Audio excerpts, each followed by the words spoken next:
Good evening everyone. तो हम लोग आज एग्रोनॉमी का एक मोस्ट इम्पॉर्टेंट टॉपिक को कवर करने जा रहे हैं, जो है आपका types and system of farming in India. That means कि हम आज ये डिस्कस करेंगे कि इंडिया के अंदर हम किस टाइप से फार्मिंग करते हैं, है ना, कितने टाइप की फार्मिंग करते हैं। तो मोस्टली काफ़ी इंपॉर्टेंट टॉपिक है, आपने सुना होगा सबसिस्टेंस फार्मिंग क्या होता है ना।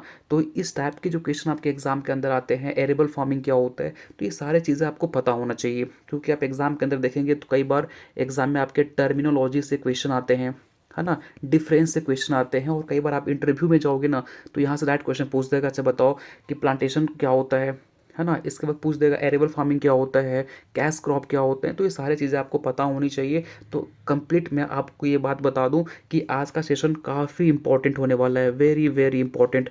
तो लास्ट तक देखना, आपको सारे के सारे टर्म क्लियर हो जाएंगे आज। ठीक है, तो स्टार्ट करें। नाउ सबसे पहले अगर मैं बात करूं, जो हमारा पहला टाइप की फार्मिंग है, दैट इज़ सबसिस्टेंस फार्मिंग। देखिए, सबसिस्टेंस फार्मिंग की अगर मैं बात करूं, तो आपको पता है कि इसमें कई बार देखिए एग्जाम में क्या होता है ना, कंफ्यूज कर जाते हो, इतने सारे टाइप्स ऑफ फार्मिंग है कि आप भूल जाते हो कि किस में क्या था। तो आप ऐसा ट्राई करना कि हर टाइप की फार्मिंग के अंदर एक कोडवर्ड बना लो, जिसके तहत आप उसको याद कर सकें। जैसे अगर मैं बात करूं सबसिस्टेंस फार्मिंग, तो भाई सबसिस्टेंस फार्मिंग में एक लॉजिक ही बना के रखो कि ओन कंजम्पशन, ये इसका क्या है, एक कीवर्ड है। तो ये अगर मैं बात करूं कि ये क्या फार्मिंग होता है, तो ये इस टाइप का फार्मिंग होता है जहाँ पे हम खेती करते हैं अपने आजीविका को पूरा करने के लिए। दैट मीन्स यहाँ पे केवल हम खेती इतना ही करेंगे जिसमें हमारा कुछ नीड जो है वो पूरा हो जाए, अपनी फैमिली की नीड पूरा कर सके। हम का हमारा जो पर्पस है, ये नहीं होता है कि हम इसको जाके मार्केट में सेल करेंगे। ठीक है, तो सिंपल सा पर्पस ये है कि हमारी जो नीड है, हमारी फैमिली की नीड है, वो पूरा हो सके। दैट मीन्स कि ये इस टाइप की फार्मिंग है जहाँ पे हम अपने कंजम्पशन को केवल पूरा करने के लिए करते हैं। ठीक है, समझ में आ रही बातें। तो आपको जब भी कोई पूछे सबसिस्टेंस फार्मिंग क्या होता है, तो केवल एक ही चीज़ बोलना है कि सर ये इस टाइप की फार्मिंग होती है जहाँ पे हम खेती करते हैं अपनी आजीविका को पूरा करने के लिए, अपने डे टू डे लाइफ की जो नीड है वो पूरा करने के लिए। आप देखे होंगे जो अर्बन एरिया के लोग होते हैं वो क्या करते हैं, और भी देखेंगे तो बहुत सारे, वो तो कंजस्टेड एरिया होता है, तो वो लोग क्या करेंगे, एक घर बना लिए छोटा सा, यहाँ पे बाउंड्री कर देंगे, और बाउंड्री के अंदर क्या करेंगे, वो फार्मिंग करेंगे। तो ये फार्मिंग क्यों कर रहे हैं भाई? क्या यहाँ जो सब्जी उगा के मार्केट में बेचेंगे? बिल्कुल नहीं। वो इसलिए उगा रहे ताकि वो उनका जो नीड है वो पूरा कर सके। बहुत लोग क्या करते हैं, अपने छत पे इस तरह का फार्मिंग करते हैं। तो कुल मिला के सब्सिस्टेंस फार्मिंग एक इस तरह की फार्मिंग है जहाँ पे हम अपने नीड, अपने डे टू डे लाइफ में जो हमारे नीड है, जो छोटा मोटा वेजिटेबल आप लगा लिए, तो ताकि अपना जो नीड है वो पूरा कर सकें। हमारा कभी भी इसका मोटिव ये नहीं होता है कि हम सरप्लस में उगा के मार्केट में सेल करें। ठीक है, समझ में आ रही है। मोस्टली आप देखेंगे तो जो हमारे गांव के लोग किसान होते हैं वो यही काम करते हैं। ठीक है, थोड़ा बहुत अगर सरप्लस बच गया तो वो सेल कर देंगे, लेकिन इस टाइप की फार्मिंग का मोटिव ये नहीं होता है कि हम सरप्लस में उगा के चीज़ों को सेल करें। केवल एक ही मोटिव है, अपने नीड को पूरा करना। होप सो आपको क्लियर हो गया होगा सबसिस्टेंस फार्मिंग क्या होता है। ठीक है, आगे बढ़ते हैं। दूसरा टाइप के फार्मिंग है हमारे पास, दैट इज सस्टेनेबल फार्मिंग। क्या होता है सस्टेनेबल फार्मिंग? तो देखिए यहाँ पे क्या है, यहाँ पे सस्टेन करना है आपको। ठीक है, आप खेती कीजिए, अभी जो करंट में सोसाइटी की नीड है उससे भी पूरा कीजिए, है ना। ऐसा नहीं बोलता है कि आप खेती कीजिए ही मत, है ना, खेती कीजिए, लेकिन इस तरह से खेती मत कीजिए कि हमारे जो फ्यूचर जनरेशन आने वाले हैं उनको डिस्टर्ब हो जाए, वो खेती ही ना कर पाए। आप पानी का यूज़ कीजिए, लेकिन इस तरह से यूज़ मत कर लीजिए कि नेक्स्ट जनरेशन को मिले ही ना। ठीक है, तो ऐसा नहीं करना आपको। आपको खेती करनी है, लेकिन इस तरीके से करनी है कि हमारा फ्यूचर जनरेशन जो है वो मतलब खेती कर सके, उसको कोई किसी तरह का दिक्कत ना हो। ठीक है, तो खेती कीजिए। कुल मिला के फार्मिंग यही बोलती है कि भैया खेती कीजिए, आप अपने नीड को पूरा कीजिए, लेकिन फ्यूचर जनरेशन को डिस्टर्ब मत कीजिए। तो इसमें जो आपका कीवर्ड आ जाएगा वो दैट इज़ फ्यूचर जनरेशन। आप डेफिनेशन लिखेंगे तो इससे जरूर मेंशन करेंगे। ठीक है, समझ में आ रही बातें। चलिए अगला बात हम करते हैं, that is shifting cultivation. Shifting cultivation क्या होता है, तो ध्यान समझिए क्या होता है शिफ्टिंग कल्टीवेशन। बोलता है कि shifting cultivation is another form of extensive agriculture. मैं आपको आगे बताऊंगा एक्सटेंसिव क्या होता है, इंटेंसिव क्या होता है। ठीक है, बट अभी इतना याद रखिए कि ये दूसरे टाइप का होता है एक्सटेंसिव फार्मिंग का। यहाँ पे हम क्या करते हैं, देखिए मान के चलिए कि इस एरिया में आप खेती कर रहे थे। ठीक है, मतलब यहाँ पे पेड़ पौधे लगे थे, जंगल में मोस्टली आप खेती कर रहे थे। ठीक है, आपने यहाँ पे पेड़ पौधा को काटा, आपने यहाँ पे जलाया, और फिर फर्दर यहाँ पे आप खेती करने लगे। ठीक है, यहाँ पे खेती करने लगे, 1 साल 2 साल 3 साल आपने खेती करी, मिट्टी की फर्टिलिटी यहाँ पे खत्म हो गई। ठीक है, खत्म होने के बाद आप क्या किए, यहाँ से फिर दूसरे जगह पे मूव कर गए, फिर यहाँ पे आपने पेड़ पौधा को जलाया और फिर यहाँ पे आप खेती करने लगे, इस ज़मीन को छोड़ दिए। आफ्टर 10 to 15 ईयर्स के बाद यहाँ अगेन फिर वेजिटेशन आएगा, फिर ये मिट्टी आपकी फर्टाइल हो जाएगी। तो हम क्या कर रहे हैं, यहाँ से एक प्लेस से दूसरे जगह पे हम मूव कर रहे हैं। ठीक है, इसको आपने सुना होगा, इसी को बोलते हैं झूम कल्टीवेशन। ठीक है, इसी को बोलते हैं हम लोग स्लैश एंड बर्न कल्टीवेशन, पता है आपको। तो मोस्टली हम यहाँ पे यही करते हैं कि हम एक जगह से दूसरे जगह पे शिफ्ट कर जाते हैं, so that is known as shifting cultivation. समझ में आ रही है बातें यहाँ पे। और ये मोस्टली कहाँ प्रैक्टिस करते हैं, फॉरेस्ट एरिया में। ठीक, क्लियर हो गया। चलिए आगे बढ़ते हैं। अगला आता है टोंगिया सिस्टम। देखिए आपको पता है कि शिफ्टिंग कल्टीवेशन हमारे इंडिया के अंदर बैन कर दिया गया है, हम इसको प्रैक्टिस नहीं कर सकते। इसी का एक कंसेप्ट हमारे पास है, that is taungya system. Taungya system में हम क्या करते हैं, देखिए टोंगिया सिस्टम में हम लोग ये करते हैं, मान के चलिए कि ये फील्ड है, देखिए लिखा हुआ आपको मिल जाएगा, उस पर आप लोड मत कीजिए, आप चीज़ों को समझिए मैं क्या बोल रहा हूँ। टोंगिया सिस्टम में क्या करते हैं, मान के चलिए कि यहाँ पे जंगल है, ठीक है, हम लोकल पीपल को इस ज़मीन को प्रोवाइड कर देंगे। ठीक है, कि आप यहाँ पे खेती कीजिए, लेकिन वो लोग क्या करेंगे, खेती करेंगे, लेकिन यहाँ पे आप कुछ ऐसे प्लांट लगा दीजिए। ठीक है, माने आप यहाँ पे कुछ प्लांट लगा दिए। ठीक, यहाँ पे आपने क्या किया, प्लांट लगा दिया। और जब प्लांट छोटा होता है हमारा, जब ये प्लांट जो है वो छोटा होता है, तो इसके बीच में आप यहाँ पे खेती कर सकते हैं। यहाँ पे खेती कीजिए, क्योंकि ये प्लांट को बढ़ने में क्या लगेगा, टाइम लगेगा ना भाई, ये टाइम लगेगा। जब ये छोटे स्टेज में होते हैं उस टाइम आप यहाँ पे फार्मिंग कीजिए, खेती कीजिए। इससे क्या है, आपका जो है पेड़ पौधा भी डिस्टर्ब नहीं हो रहे और आप आराम से खेती भी कर ले रहे हो। ठीक है, तो इस टाइप के जो हम फार्मिंग करते हैं, दैट इज़, इसको क्या बोलते हैं, टोंगिया कल्टीवेशन। और मोस्टली इंडिया के अंदर हम इसी को प्रीफ्रेंस करते हैं, इसी को बढ़ावा दे रहे हैं आजकल। ठीक है, समझ में आ रही बात है। देखिए डेफिनेशन पढ़ लीजिए क्या लिखा हुआ है। Taungya is a system of forest management in which land is cleared and planted initially to food crop seedling of a desirable timber species are then planted. मैंने बताया आपको कि हम क्या करते हैं, एरिया में हम छोटे छोटे प्लांट को लगा देते हैं, और जब प्लांट छोटा होता है हाइट में, तो कि बड़ा हो जाएगा, तो अल्टीमेटली ये इसमें आपके ये मतलब फॉलियज बढ़ेंगे, जिसकी वजह से फिर नीचे की तरफ सनलाइट नहीं पेनिट्रेट कर पाएगा। तो इसलिए हम क्या करते हैं, जब छोटा स्टेज में होता है प्लांट, उस टाइम पे हम क्या करते हैं, यहाँ पे फार्मिंग करते हैं। ठीक है, on the same plot of land, either combination with the food crop और flowing several year और cultivation। हम बताया मैंने आपको कि जब प्लांट छोटा होता है तो बहुत सालों तक हम यहाँ पे क्या करते हैं, खेती करते हैं। ठीक है, तो मोस्टली टोंगे सिस्टम में यही काम करते हैं। तो अब कंफ्यूज मत करना, बहुत सारे बच्चों को अगर समझ में नहीं आया हो तो ध्यान सुन लीजिए। यहाँ पे हम क्या कर रहे थे कि भैया यहाँ पे हमारा जंगल था, यहाँ पे हमारा ये जंगल था, 1 मिनट, ठीक है, 1 मिनट रुक जाओ। हाँ, यहाँ पे क्या कर रहे थे कि भैया ये जंगल था, जंगल में हम लोग जला रहे थे, फिर यहाँ पे हम खेती कर रहे थे। जब इसकी फर्टिलिटी खत्म हो जा रही थी तो यहाँ से हम दूसरी जगह पे मूव कर जा रहे थे। ये हम कर रहे थे शिफ्टिंग कल्टीवेशन के अंदर, लेकिन इसको हम बैन कर दिए क्योंकि हम बहुत ज़्यादा इसमें लकड़ियाँ काट रहे हैं, तो कहीं ना कहीं वो नुकसानदायक है। तो इसी का कंसेप्ट लेके आया हमारा टोंगिया सिस्टम, जहाँ पे हम क्या करते हैं, हम छोटे छोटे टिम्बर को लगा देते हैं स्टार्टिंग फेज़ में, और यहाँ पे हम इसके साथ साथ में क्या करते हैं, खेती करते हैं। ठीक है, कुछ सालों तक, जब प्लांट हमारा बड़ा हो जाएगा फिर हम किसी दूसरे जगह पे चले जाएंगे। ठीक है, तो ये मोस्टली हम करते हैं टोंगिया सिस्टम के अंदर, तो ये हमारा इलीगल नहीं है। नाउ आगे बढ़ते हैं, अगला हमारा टाइप्स है। देखिए यहाँ पे आप फोटोग्राफ में देख पा रहे होंगे कि यहाँ हमने क्या किया है, कुछ प्लांट लगा दिए हैं, है ना, और नीचे हम क्या कर रहे हैं, फार्मिंग कर रहे हैं। ये होता है टोंगिया सिस्टम के अंदर। ठीक है, क्लियर हो गया ना आपको। चलिए आगे बात करते हैं, दैट इज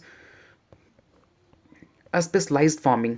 देखिए स्पेशलाइज्ड फार्मिंग क्या होता है, ध्यान से समझिए क्या होता है। मान के चलिए कि ये आपका फार्म है, इस फार्म में आप क्या कर रहे हो, इतना एरिया में आपने क्रॉप लगा दिया, इतना एरिया में आपने क्या किया, मान के चलिए पोल्ट्री फार्मिंग कर रहे हैं, इतना में आप मशरूम फार्मिंग कर रहे हैं, इतना में आप कुछ मान के चलिए हॉर्टिकल्चर क्रॉप लगा रहे हैं। ठीक है, तो ये 4 काम आप कर रहे हैं अपने फार्म के ऊपर। तो अब किसी सेक्टर से, स्पेशलाइज फार्मिंग ये बोलता है कि किसी सेक्टर से आपका इनकम जो है वो 50% या 50% से ज़्यादा आता है, तो उसको हम क्या बोलते हैं, स्पेशलाइज फार्मिंग। सुन लीजिए क्या बोल रहे हैं कि भैया आपने मान के चलिए आप यहाँ पे खेती की हो, इसमें आप कोई किसी फसल को लगा दिया, इसमें आप पोल्ट्री फार्मिंग कर रहे हो, इसमें आप मशरूम फार्मिंग कर रहे हो, इसमें आप कुछ हॉर्टिकल्चर क्रॉप लगा दिए, बागवानी फसलें लगा दिए हैं। ठीक है, अब मान के चलिए कि इसमें से आपका 30% इनकम आ रहा है, इसमें आपका 20% इनकम आ रहा है, इसमें 10% इनकम आ रहा है, लेकिन पोल्ट्री फार्मिंग से आपका 60% इनकम आ रहा है। दैट मीन्स कि पोल्ट्री फार्मिंग से आपका इनकम 50% से ज़्यादा आ रहा है। तो स्पेशलाइज फार्मिंग इसी को बोलते हैं कि किसी भी इंटरप्राइजेस से, किसी भी सेक्टर से अगर आपका इनकम 50% से ज़्यादा आ रहा है या फिर 50% आ रहा है तो उसको हम क्या बोलते हैं, स्पेशलाइज फार्मिंग बोलते हैं। होप सो क्लियर हो गया होगा स्पेशलाइज फार्मिंग क्या होता है। नो, अगला आता है आपका डाइवर्सिफाइड फार्मिंग। डाइवर्सिफाइड फार्मिंग में सिंपल कंसेप्ट लेके चलिए कि भैया आप, ये फार्म था आपका, आपने यहाँ पे क्रॉपिंग की थी, यहाँ पे पोल्ट्री फार्मिंग की थी, यहाँ पे आपने मशरूम, यहाँ पे हॉर्टिकल्चर क्रॉप, लेकिन किसी भी सेक्टर से आपका इनकम ना तो 50% आ रहा है ना 50% से ज़्यादा आ रहा है। मतलब किसी से आपका 10% आ रहा है, किसी से 20% आ रहा है, 30% आ रहा है, 40% आ रहा है, लेकिन 50% या उससे ज़्यादा नहीं आ रहा है। ठीक है, तो उसको क्या बोलते हैं हम लोग, डाइवर्सिफाइड फार्मिंग बोलते हैं। ठीक है, मतलब किसी भी सेक्टर से हमारा इनकम 50% या 50% से ज़्यादा नहीं आता है तो उस केस में हम क्या बोलते हैं, डाइवर्सिफाइड फार्मिंग बोलते हैं। ठीक है, समझ में आ रही है बातें। चलिए,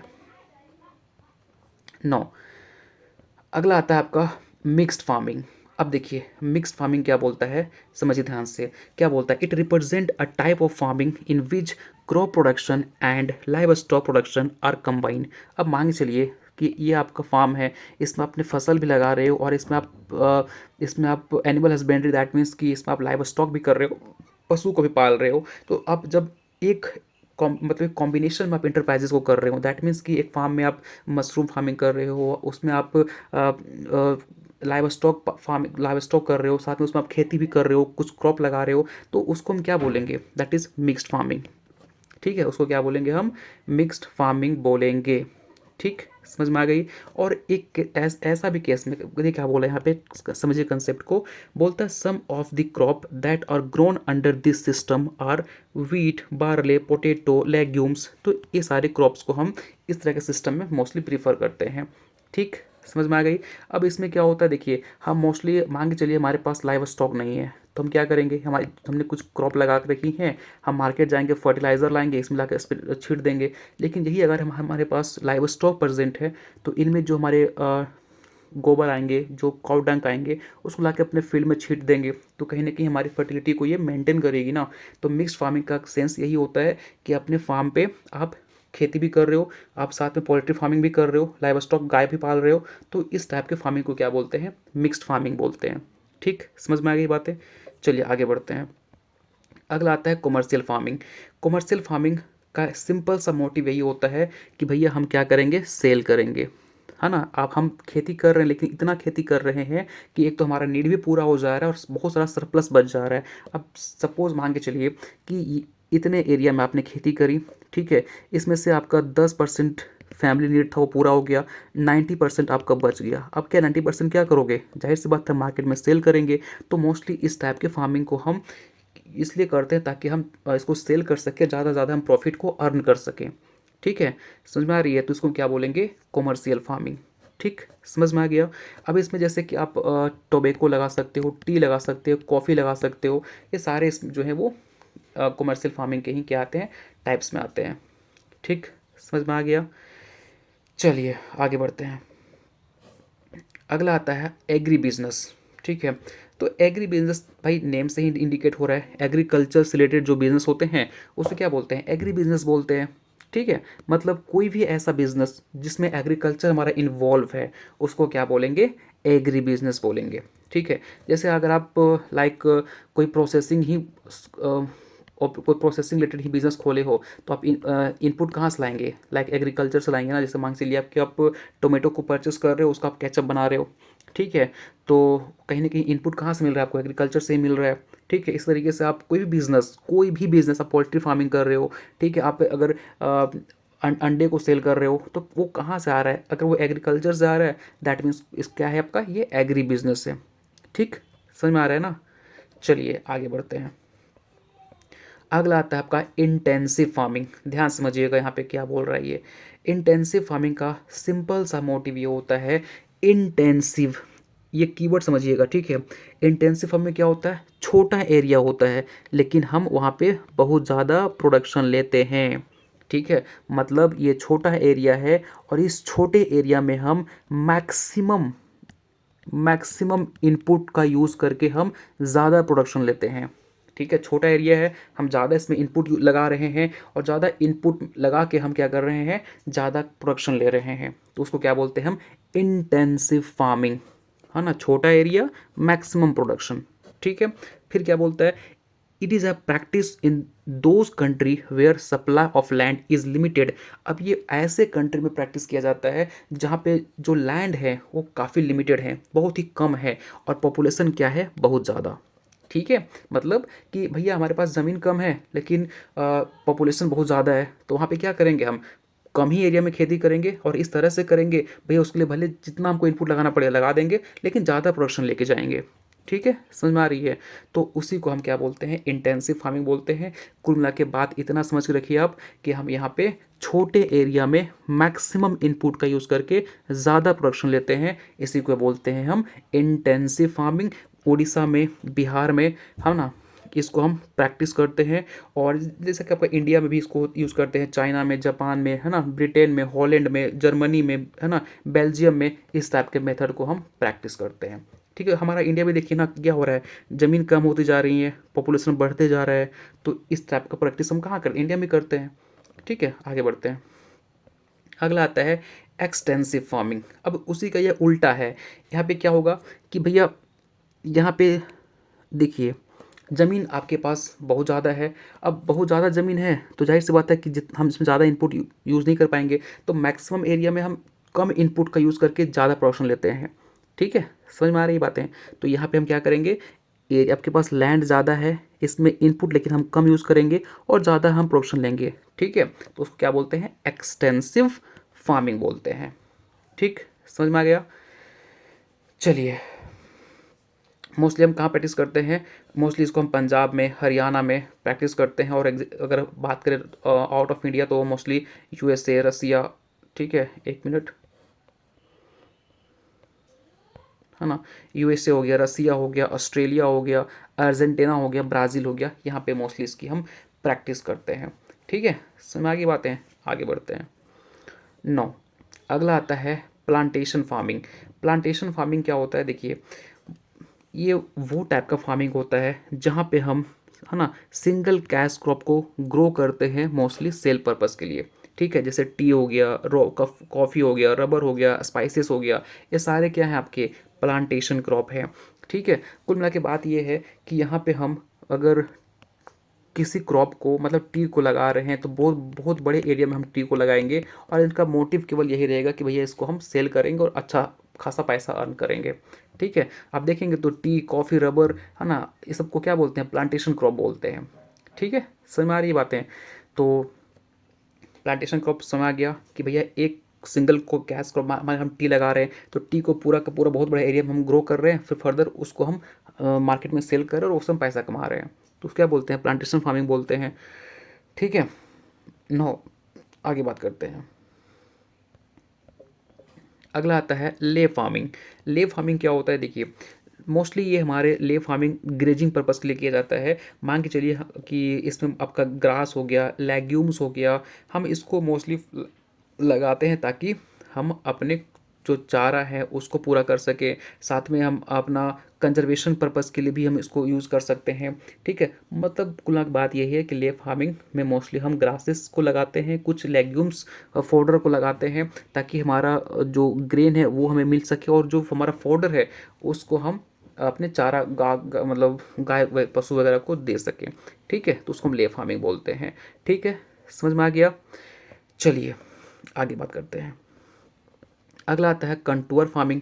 आपको पता है कंटूर फार्मिंग क्या होता है। ठीक है, बोलता है देखिए, contour farming is the practice of tillage, planting and other farming operation perform on or near the contour of the field slope. This method mostly effective. हाँ देखिए, ये इंपॉर्टेंट है, इसमें आपको केवल इतनी बात याद रखनी है। आपने कंटूर फार्मिंग देखा होगा, जैसे ऐसे ऐसे से रहता है ना, कंटूर फार्मिंग ऐसे किया जाता है। तो ये ऐसे एरिया में प्रैक्टिस किया जाता है जहाँ पे जो हमारी मिट्टी है वो समतल नहीं है और अगर वो स्लोप जो है वो 2 से 10% है, ये पूछा गया एग्जाम के अंदर, अगर स्लोप 2 से 10% है तो वहाँ पे हम कंटूर फार्मिंग का यूज़ करते हैं। ठीक, समझ में आ गया। अब इसमें क्या होता है, देखिए मान के चलिए कि यहाँ से अगर पानी बह रही है तो यहाँ पे एब्जॉर्व होगा, फिर यहाँ से यहाँ पे एब्जॉर्व होगा, यहाँ से यहाँ धीरे धीरे क्या होती है, कम हो जाती है। ठीक है, तो ये डेफिनेशन भी इंपॉर्टेंट है आपका फार्म, है ना। इसको मैं इरेज करता हूँ पहले। तो पहले जब भी कंटूर फार्मिंग आ गया तो इतनी बातें आप याद रखिएगा कि कंटूर फार्मिंग मोस्टली ऐसे एरिया में प्रैक्टिस किया जाता है जहाँ पे मिट्टी हमारी समतल नहीं है और स्लोप जो है वो 2 से 10% है, वहाँ पे हम इसको प्रैक्टिस करते हैं। और फिर क्या बोलता है, देखिए ध्यान से समझिए कि farming system which provided more time to absorb run off water. अब जाहिर सी बात है ना, आपने सीढ़ीनुमा आकार बना दिया है ऐसे, ठीक है, ऐसे बना दिया है। अब पानी यहाँ से यहाँ पे आएगा, फिर यहाँ पे पानी एब्जॉर्व होगा, फिर यहाँ से अगर सरप्लस पानी होगा आगे बढ़ जाएगा, फिर यहाँ पे एब्जॉर्व होगा, फिर आगे बढ़ेगा, फिर यहाँ पे एब्जॉर्व होगा। दैट मीन्स कि कहीं ना कहीं ज़्यादा टाइम इसको मिल जा रहा है पानी को रन ऑफ, जो पानी बहती हुई पानी है उसको एब्जॉर्व करने का। तो ऐसे सिस्टम कहाँ मिलेंगे आपको, कंटूर फार्मिंग मिलेंगे। तो कोई RRB SO ने इस एग्जाम को, इस क्वेश्चन को पूछा था, बट लैंग्वेज को थोड़ा सा मॉडिफाई कर दिया था। ठीक है, समझ में आ रही है बात है ना। चलिए इसे कंटूर फार्मिंग बोलते हैं। आगे बात करते हैं ऑर्गेनिक फार्मिंग। जाहिर सी बात है, ऑर्गेनिक फार्मिंग आपको पता है कि ये ऐस टाइप की फार्मिंग होती है जहाँ पे हम कोई भी केमिकल चीज़ों को यूज़ नहीं करते हैं, पूरा का पूरा हम नेचुरली चीज़ों पे जाएंगे। चाहे वो हम यहाँ पे कॉर्डन यूज़ कर सकते हैं, चाहे हम उसके मतलब ब्लड मिल वगैरह यूज़ कर सकते हैं, लेकिन यहाँ पे हम केमिकल वाले चीज़ों को अवॉइड करेंगे। चाहे वो कोई भी फर्टिलाइज़र हो, चाहे वो कोई भी पेस्टिसाइड हो, वीडिसाइड हो, हम उसका यूज़ नहीं करते हैं। मतलब केमिकल फ्री फार्मिंग जो है वो हम उसको क्या बोलते हैं, ऑर्गेनिक फार्मिंग बोलते हैं। ठीक है, मोस्टली हम यहाँ पे बायोलॉजिकल फर्टिलाइज़र यूज़ करते हैं, है ना, बताया मैंने आपको, बायोलॉजिकल एजेंट को यूज़ करते हैं हम। अगर डिजीज से को प्रिवेंट करनी है तो आप नीम का स्प्रे करेंगे। ठीक है, तो इस टाइप की प्रैक्टिसेस हम करते हैं। और आप याद रखिएगा, ये इंपॉर्टेंट है, इसका पहली बात याद रखिएगा, इसका फुल फॉर्म आप याद रखिएगा, IFOAM का, international federation of organic agriculture movement. ठीक है, एग्जाम के अंदर कई बार पूछा जाता है IFOAM का फुल फॉर्म, और ये कब इस्टेब्लिश हुआ था, 1972 के अंदर।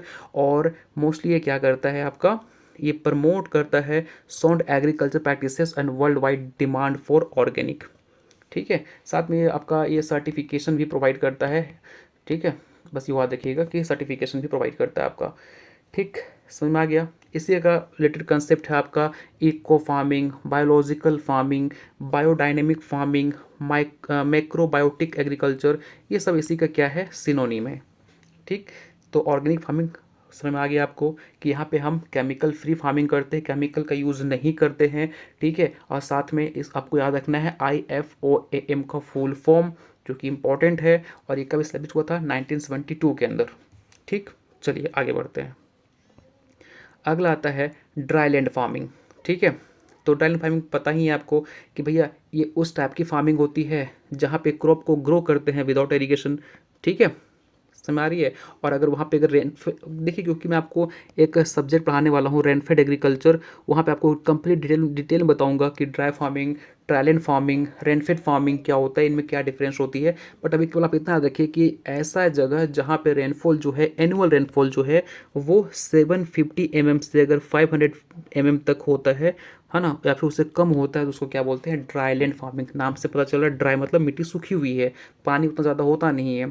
ठीक है, मतलब यहाँ पे रेनफॉल काफ़ी कम होता है, और कितना होता है ये आप याद रखिएगा डेटा। ठीक है, समझ में आ रहा है। और ऐसे एरिया में हम इस टाइप की क्रॉप को प्रीफर करते हैं जो कम पानी में ग्रो कर जाते हैं। जैसे कि आप ग्राम लगा सकते हो, ज्वार लगा सकते हो, बाजरा लगा सकते हो, पी लगा सकते हो, सोरगम लगा सकते हो। ये ऐसे क्रॉप होते हैं जो कि कम पानी में ग्रो कर जाते हैं। इसके अलावा आप मिलेट लगा सकते हो। ठीक है, समझ में आ रही बातें। तो इसे हम क्या बोलते हैं, ड्राईलैंड फार्मिंग बोलते हैं। आगे बढ़ते हैं। अगला आता है वेटलैंड फार्मिंग। वेटलैंड फार्मिंग क्या होता है, तो ये मोस्टली, है ना, क्या बोलते हैं कि डिपेंड होता है रेन के ऊपर। इसी को हम क्या बोलते हैं, रेनफेड फार्मिंग। ठीक है, तो ये वो फार्मिंग होता है जो मोस्टली डिपेंड होता है रेनफॉल के ऊपर। ठीक है, और कई बार ये आप देखेंगे कि ये हाई रेनफॉल एरिया में भी मोस्टली प्रैक्टिस किया जाता है, और मतलब वेल इरिगेटेड एरिया भी हमारा होता है। जैसे आप मोस्टली देखेंगे ना कि जब हम राइस की खेती करते हैं तो कहाँ करते हैं, मतलब मोस्टली हमारा देखेंगे कि भाई पानी बहुत ज़्यादा गिर रही है, मतलब बारिश अच्छा खासा हो रहा है इस एरिया में, देखेंगे तो बारिश अच्छा खासा होगा। ठीक है, बट फिर भी हम राइस के लिए हम मानसून पे डिपेंड रहते हैं कि नहीं रहते हैं। ठीक है, तो कुल मिला के बात इतना सा है कि भैया वेटलैंड फार्मिंग या रेनफेड फार्मिंग ये वो फार्मिंग होता है जो मोस्टली हम मानसून पे डिपेंड रह के करते हैं। ठीक है, यहाँ पे रेन पानी अच्छी खासी होती है और अच्छा खासा यहाँ पे हम जो मतलब पानी से मतलब पानी भरपूर हो वैसे फार्मिंग को करते हैं। जैसे राइस लगाते हैं, चावल, उसके लिए अच्छी खासी पानी की रिक्वायरमेंट होती है। जूट लगाते हैं, शुगर केन लगाते हैं। ठीक है, तो इस टाइप की क्रॉप को हम क्या बोलेंगे, या इस टाइप की फार्मिंग को क्या बोलेंगे, वेटलैंड फार्मिंग। ठीक, समझ में आ गया। चलिए आगे बढ़ें।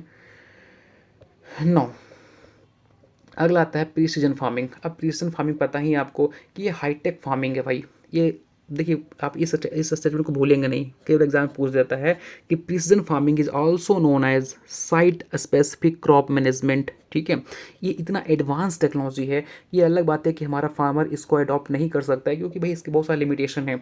आपके पास अच्छा खासा इसमें इनपुट लगेगा, अच्छा खासा नॉलेज चाहिए, है ना। तो उतना हमारे फार्मर के पास ना ही पैसे है, ना ही उतना हमारा किसान पढ़ा लिखा है कि इस टाइप की फार्मिंग को हम यूज़ कर सकते हैं, लेकिन मोस्टली लोग करते ही हैं। तो यहाँ पे क्या बोला, साइट स्पेसिफिक क्रॉप मैनेजमेंट, मतलब इस ये वो टेक्नोलॉजी है जहाँ पे आप इंडिविजुअल क्रॉप को भी मॉनिटरिंग कर सकते हो, है ना, by the use of GPS, GIS, है ना। तो इसका यूज़ करके आप एक इंडिविजुअल क्रॉप को भी आप मैनेज कर सकते हो कि इसमें किस न्यूट्रिशन की कमी हो रही है, कौन सा डिजीज़ लग रहा है।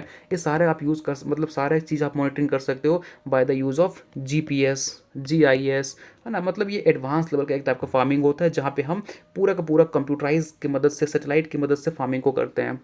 ठीक है, समझ में आ गई। तो उसको क्या बोलेंगे हम, दैट इज़ प्रिसीजन फार्मिंग।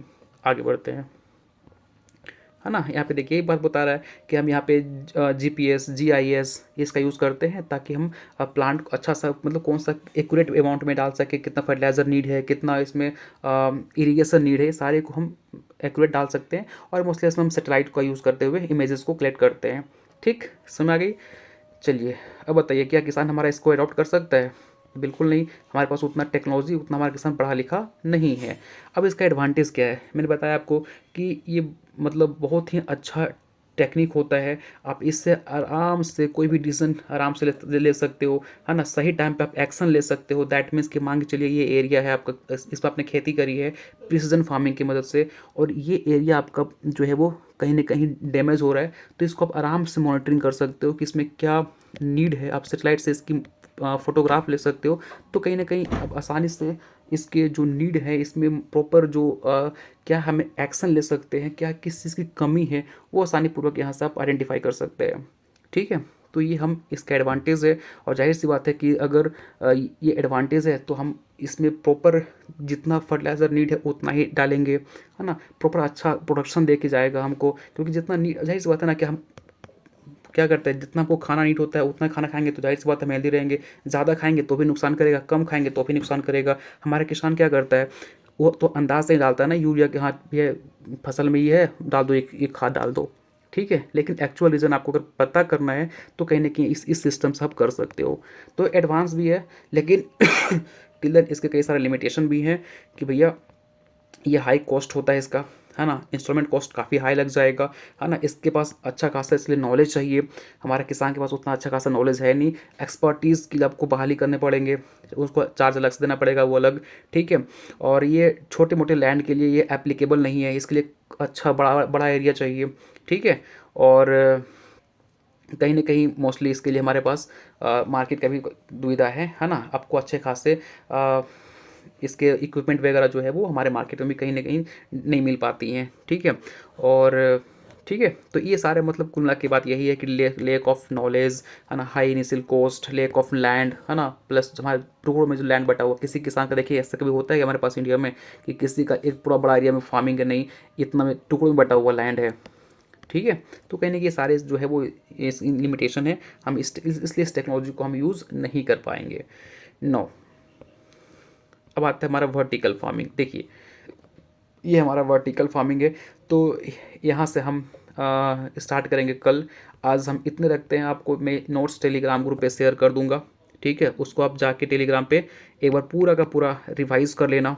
ठीक है, कोई भी किसी भी सिस्टम में डाउट रहा होगा तो डेफिनेटली हमारे कमेंट सेक्शन में पूछना, मैं आपको वहाँ पे आंसर कर दूंगा। कल से हम आगे बढ़ेंगे वर्टिकल फार्मिंग से। इसके साथ कुछ ही फार्मिंग टाइप हमारे बच गए हैं, हाइड्रोपोनिक, एरोपोनिक, सब हम यहाँ पे डिस्कस करेंगे, वो हम नेक्स्ट लेक्चर में डिस्कस करने वाले हैं। ठीक है, समझ में आ रही बातें। तो कल का भी सेशन काफ़ी अमेजिंग होगा। और इसको पढ़ने के बाद आपके जितने भी फार्मिंग के टाइप्स है वो सारे क्लियर हो जाएंगे। इसके बाद एक लेक्चर और हम ले लेंगे क्रॉपिंग, टाइप्स ऑफ क्रॉपिंग के ऊपर, ठीक है। वहाँ पे आपको और भी जो एरेबल फार्मिंग क्या होता है ना, ये सब सारी चीज़ें वहाँ पे डिस्कस कर लेंगे हम, ठीक है। तो टिल देन मिलते हैं नेक्स्ट लेक्चर में। Thank you so much.